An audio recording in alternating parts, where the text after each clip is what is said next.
So the last result that we need from this section is that invertible operators have square roots. And so we have one step in that direction is given by this lemma here. And so that is, if we have a nilpotent operator, then the nilpotent plus the identity has a square root. And this will be a lemma that we use for showing that invertible operators have square roots. So this one's kind of fun because it uses an idea that's very helpful when dealing with operators, and that is that if there's a result that you know to be true from calculus, so some inequality or identity, it might happen that it's true for operators as well. Sometimes you need a condition, but like an extra condition like invertible or nilpotent or something like that. But if you want to check to see if it's true, what you should do is say like, okay, let's write down what the formula looks like for numbers, and then let's check it to see if it's true for the operator, or maybe to see if it's true for numbers associated with the operator, like the norm of the operator in some sense, or the determinant or trace of the operator, or something like that. So, okay, so let's see. So we're starting off with a nilpotent operator. So we have that if we raise n to some power, let's call it m, then we get 0, right? And another thing we know that we just kind of pull out of thin air is that we have the Taylor series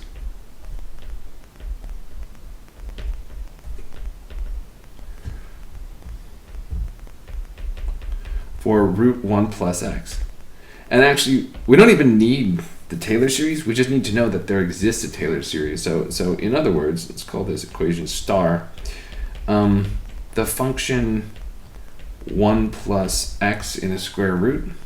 So this can be expanded as like 1 plus something times x plus something else times x squared plus something else times x cubed. And I don't even care what the coefficients are.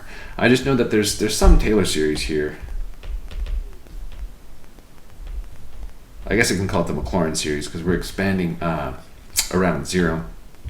Okay, and so since fx squared is 1 plus x, right?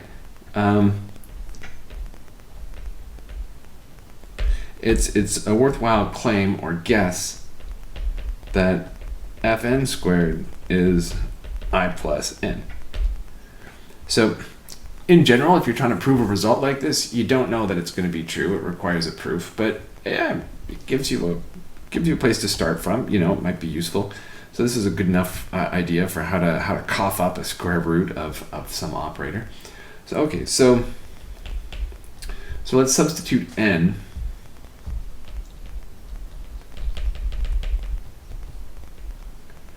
So the substitution of n into star gives, let's see, so fn is equal to, so now we've got the identity instead of 1, and we'll have a1 n, a2 n squared, a3 n to the fourth, yeah, if I can count, and so on and so forth, right? But the only thing is now that since we know that n is nilpotent, actually this tops out.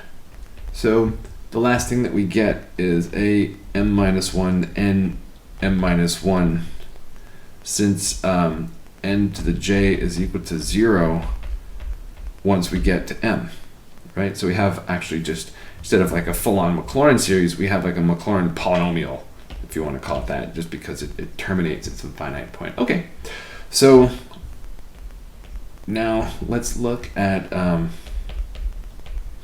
fn squared. So I want to say, okay, so is fn actually the square root that we hope for it to be? Well, if that's the case, then when you square it, you ought to get I plus n. So let's see. So let's write out the first few terms. So actually, you know what? I'm just going to grab them from where I had them before because I'm terminally lazy, or let's say incorrigibly lazy. That has a slightly less morbid ring to it. Okay, so we've got this guy and then we're squaring it. So we're going to multiply it by itself. Okay, and now we're going to FOIL this sucker out. So when we do that, let's see. So we're going to have identity times identity. So there's our 0th order term. And then when we look for where's the first order terms, we can have identity times a1n, and we can have a1n times identity. So that one shows up twice. And then when we look for our second order terms, let's see. So we can have identity times a2n squared and a2n squared times identity. So we have 2a2, but then there's also the one that we get from doing a1n times a1n.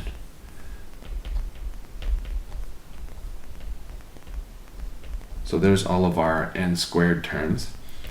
And then similarly, let's see, so we'll have I times n cubed and n cubed times I, and then we'll have a1 times n squared and a2 times a1.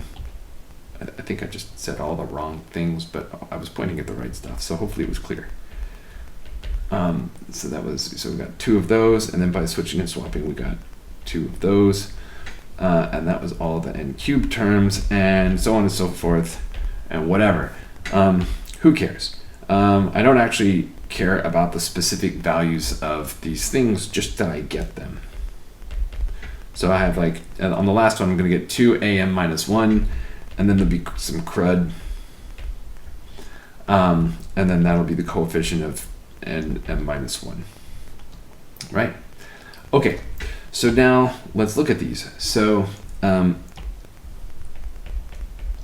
fn squared is going to be equal to I plus n if and only if we have, so now what happens? So we're going to need it to be the case that this is 1 and then 0, 0, 0 all the way down to 0, right? So we're going to need 2a1 is equal to 1, and then 2a2 plus a1 squared is equal to 0, and then 2a cubed plus 2a1a2 is equal to 0, and so on and so forth, down until we have some crud equaling 0. Okay. Now, the key point is this is a triangular system. Now, it's not actually a system of linear equations, so maybe I shouldn't call it a triangular system, but you know what I mean. So here's what I mean. A1 I can solve for from the first equation and get that it's 1/2. Okay, and then I can put A1 into this equation, and there's only one unknown, and so then I can solve and find that A2 has to be equal to minus 1/8. And then I can take A1 and A2 and substitute into the next one and figure out A3. So if I keep going in this progression, each time I only pick up one more variable. And so eventually I can solve all these.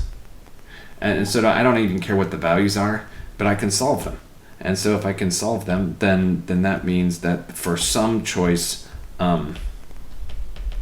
so for some choice of AKs, and I've worked out kind of the first ones right here, we see that fn squared is equal to I plus n, which is enough to show the existence of a square root.